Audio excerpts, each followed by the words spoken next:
tahlil. Mulai dia beristighfar banyak, sholawat banyak, tahlil banyak, sholawat, zikiran yang lain banyak, khusyuk dia.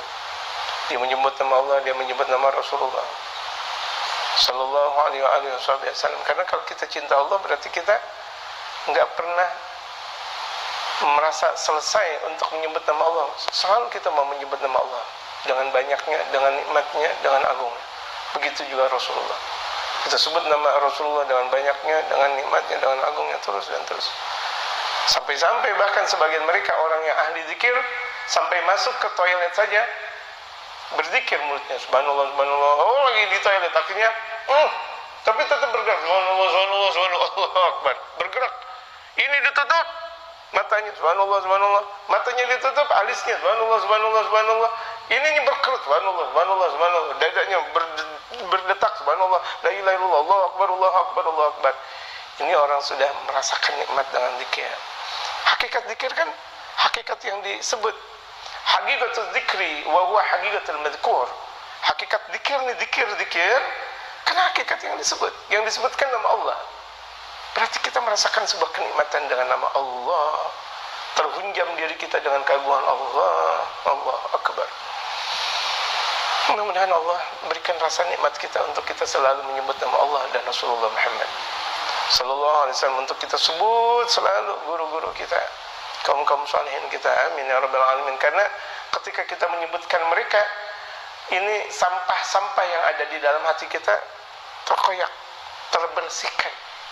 Ini lafaz-lafaz kesucian. Ada banyak sampah, sampah sombong, sampah mau menang sendiri, sampah males, itu bakal terbersihkan dengan kita sering banyak zikir, sholawat, ngaji, baca Quran, kenikmatan tersendiri dekat dengan ulama, nyebut mereka para ulama, tawassul kepada mereka para ulama, apalagi guru-guru kita. Itu nanti sampah-sampah hati kita bakal terpojokan, terbuang. Akhirnya yang ada adalah suci. Ketika sudah suci berarti berada di situ nur, cahaya. Oh, nur yang tadi diungkapkan, yuriduna an yutfi'u nurallah. Mereka ingin untuk memadamkan cahayanya Allah yang ada di dalam hati. Yang ada di dalam hati keagungan. Sebut Allah, Allah, Allah, Allah. La ilaha illallah, la ilaha illallah, ilaha illallah. Dia tidur berdetak, la ilaha illallah, detak. Sampai dia punya, seakan dia punya ruh naik ke atas. Dan dia melihat dirinya dalam keadaan tertidur. Padahal dia sendiri dia ngelihat dengan dirinya.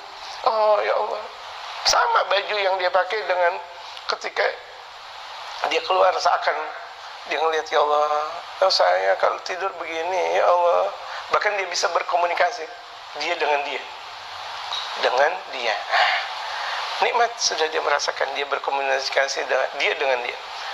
Dia berkomunikasi dengan baginda Rasulullah Muhammad sallallahu alaihi wasallam. Oh, nikmat sekali. Itu kalau sudah terbuang maksiat, terbuang kotoran, bersih, bercahaya. Kalau udah cahaya, tinggal naik terus gitu. Tapi memang semakin pohon tinggi, semakin banyak anginnya rupa-rupanya. Ya, semakin pohon tinggi semakin banyak anginnya. Ada fitnah melanda, ada ini, nggak ada masalah, biarin aja. Kita ibarat kalau kita lagi naik pesawat, walaupun di bawah ada orang nyambit pesawat kita, biarin aja. Kita khusyuk aja di dalam pesawat. La ilaha illallah. Lagi di dalam pesawat dia tahlil, la ilaha illallah, la ilaha illallah. Di bawah tuh orang pada nyambitin pesawat. Kan permasalahannya tuh sambitan dari bawah kan nggak bakal kena pesawat. Kenapa kita pada bingung? Kita hidup di alam dunia, banyak orang benci sama kita, biarin aja. No problem, maafi muskilah, no problem. Ada orang benci kepada kita, benci lewat ucapan, benci lewat tingkah laku, benci lewat, ada sebagian orang kalau benci lewat apa?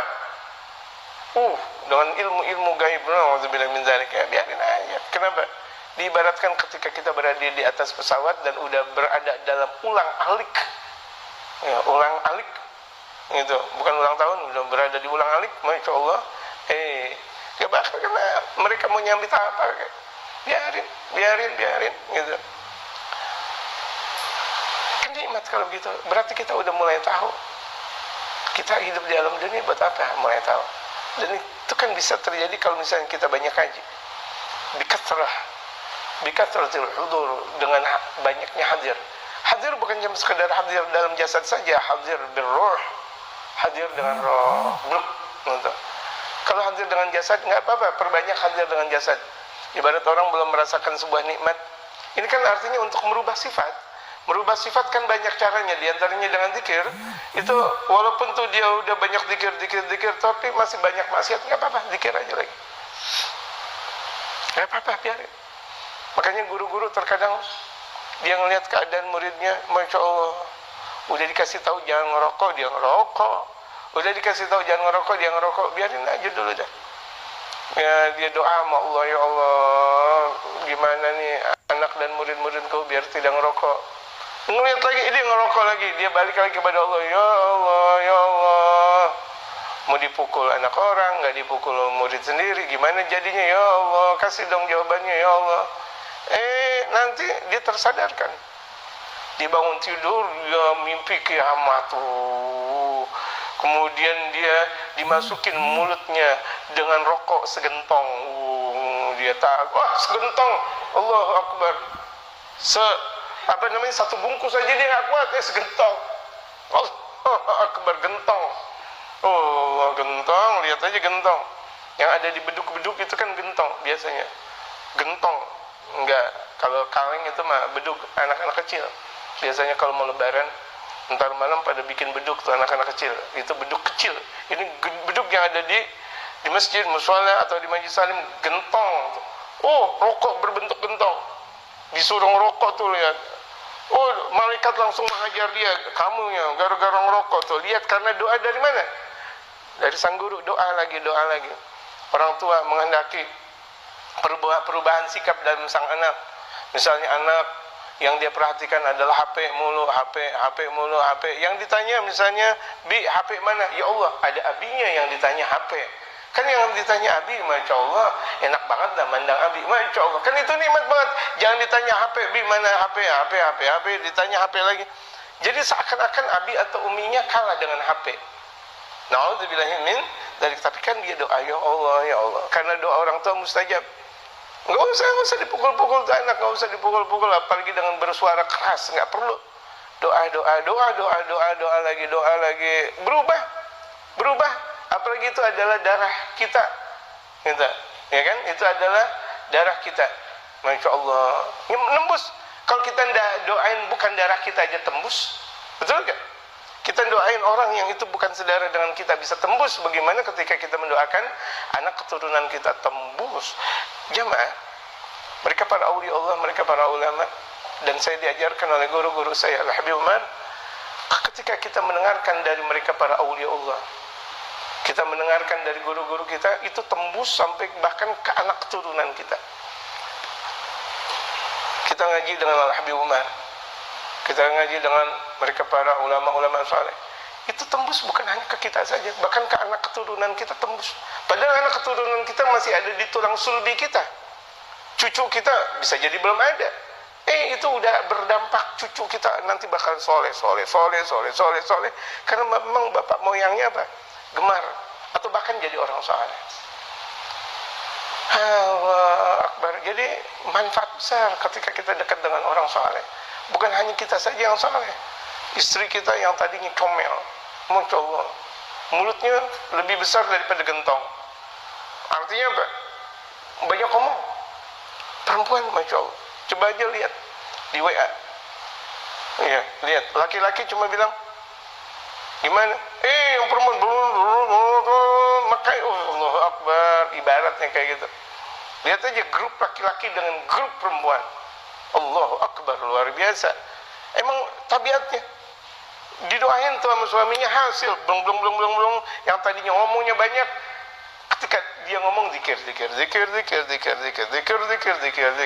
lagi. Karena keagungan dari doa nembus. Ya, karena tidak ada ruang waktu dalam doa, semuanya tembus plak, kekuatan yang sangat besar. Kita nelpon aja dengan anak kita atau saudara kita yang ada di luar negeri, bisa, dan bahkan bisa kelihatan mukanya. Orang-orang dulu belum terpikirkan, yang kelihatan muka kalangan para wali saja. Assalamualaikum, ya Kanjeng Sunan. Waalaikumsalam, Kanjeng Sunan juga. Masya Allah, dilihat, oh kelihatan. Sekarang orang bisa seperti itu, bukan wali itu, bukan. Artinya di hadapan teknologi kita jadikan sebab untuk dekat kepada Allah Subhanahu Wa Taala. Artinya bahwa dunia kewalian itu ada nggak? Ada dunia kewalian. Zaman-zaman dulu, Masya Allah, yang timur, barat, utara, selatan janjian para wali untuk kumpul jadi satu. Dari mana? Nyambung, Assalamualaikum Kanjeng Sunan. Waalaikumsalam Kanjeng Sunan. Kita kumpul sini ya. Iya, Bismillah. Sampai sekarang juga kita lihat, ya Allah, benar.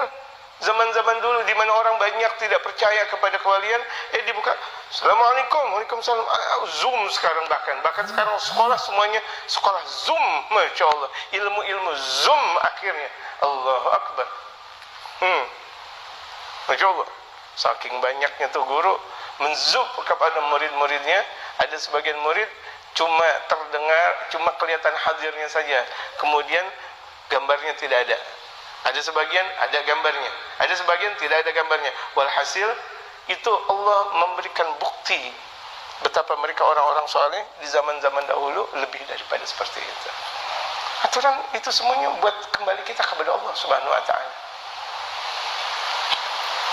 Berubah hati kita nih seperti ini ketika kita melihat teknologi, kita melihat persenjataan, kita melihat ekonomi, sosial, budaya. Tidak ada satu perubahan yang ada di alam dunia yang seharusnya kita harus lebih dekat kepada Allah Subhanahu Wa Taala. Itulah ciri orang yang bertakwa. Di mana dia berada di dalam satu kondisi apapun, makin tinggi dia kepada Allah, makin tinggi. Ada COVID atau tidak ada COVID, ibadahnya makin tinggi. Ada bala atau tidak ada bala, makin tinggi. Ini perubahan harus dirubah, dan kita harus merubah dengan diri kita. Dengan sungguh-sungguh telah tadi dikatakan oleh Habib Umar, dengan dekat dengan guru. Sohbatu ustaz, dekat. Dengan berbagai macam kedekatan kita. Bagaimana mungkin kita dekat dengan guru kalau kita tidak pernah tawasul? Karena dengan kekuatan tawasul apa saja bisa terjadi, insya Allah. Tawasul kepada guru, ajarkan anak-anak kita biar tawasul. Jangan mau enaknya aja. Ada yang hilang misalnya, main tawasul aja misalnya. Coba ajarin anak kita tawasul. Tawasul ketika lagi mau sholat, khusyuk, gitu, khusyukin, zikir yang khusyuk apa semuanya. Masya Allah, Masya Allah. Nikmat semuanya itu jemaah sekalian. Apalagi kan kita sudah belajar tentang cara mendidik anak, itu nikmat. Walhasil anak, jadikan anak juga teman kita. Masya Allah, kenikmatan tersendiri.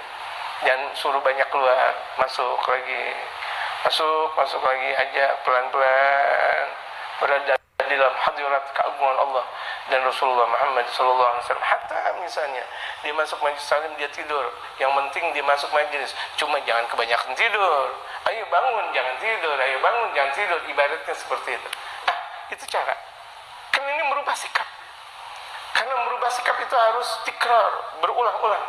Wal mubdawamah, dan rutin, berulang-ulang.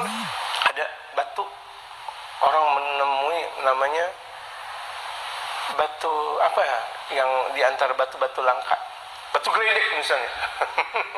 Batu geledek. Dia dapat batu geledek, kemudian dibikin batu.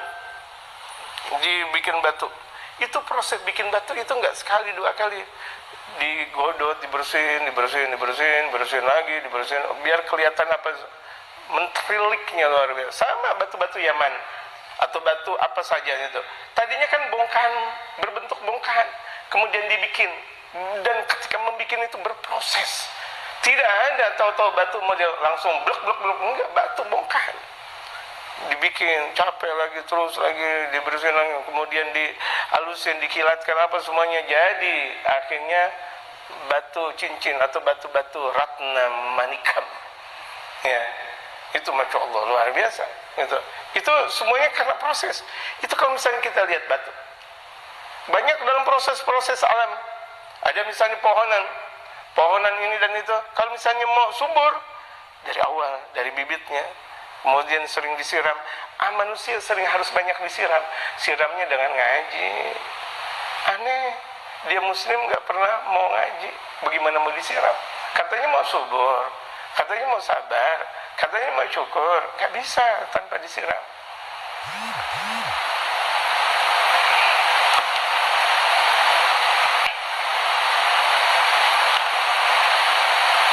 Wa kaifiyati muamalati, dan cara bersosialisasinya dia. Jadi harus lupa bagaimana cara bersosialisasi. Sosialisasi mulai dekat dengan orang-orang soleh, mulai dekat lagi. Bagaimana bisa membahagiakan orang soleh. Ketika Sayyidatuna Khadijah Al-Kubra dinikahi oleh baginda Rasulullah, ya Sayyidatuna Khadijah, engkau bergembira sekali dong dinikahkan oleh baginda Rasulullah. Apa jawaban beliau? Pikiran aku yang paling utama adalah bagaimana aku bisa menggembirakan hati Rasulullah. Lihat, bagaimana aku bisa menggembirakan hati Rasulullah. Aku bahagia betul dinikahkan oleh Rasulullah, tapi yang lebih bahagia lagi bagaimana aku bisa menggembirakan hati Rasulullah. Bagaimana kita bisa menggembirakan guru-guru kita? Bagaimana? Karena dengan gembiranya guru, kita tercipta menjadi orang-orang saleh.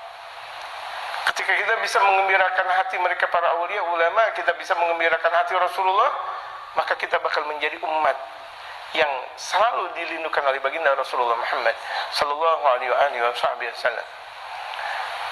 Liyuhassina suratahul batina, untuk dia perbagus bentuk yang batin.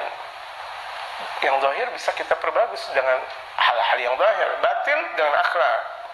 Nah, maka dari itu ketika kita mau memperbagus batin, selalu berulang kali sabar, karena tidak ada proses yang dengan instan. Anak bayi tidak ada yang terlahir dalam keadaan berdiri, Allahu Akbar. Bisa jadi ibunya langsung apa? Pingsan, la ilaha illallah, anakku berdiri. Iya kan? Tapi kalau misalnya berproses, ketika umur beberapa bulan kemudian anaknya berdiri, bahkan ibunya gira, alhamdulillah anakku berdiri. Tapi kan setelah proses. Ketika tidak ada proses, anak baru lahir, langsung berdiri. Allahu Akbar. Ini manusia atau jin?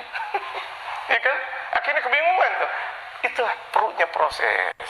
Jadi kita kalau misalnya mau baik harus proses. Wallahu a'lam. Wassalamualaikum.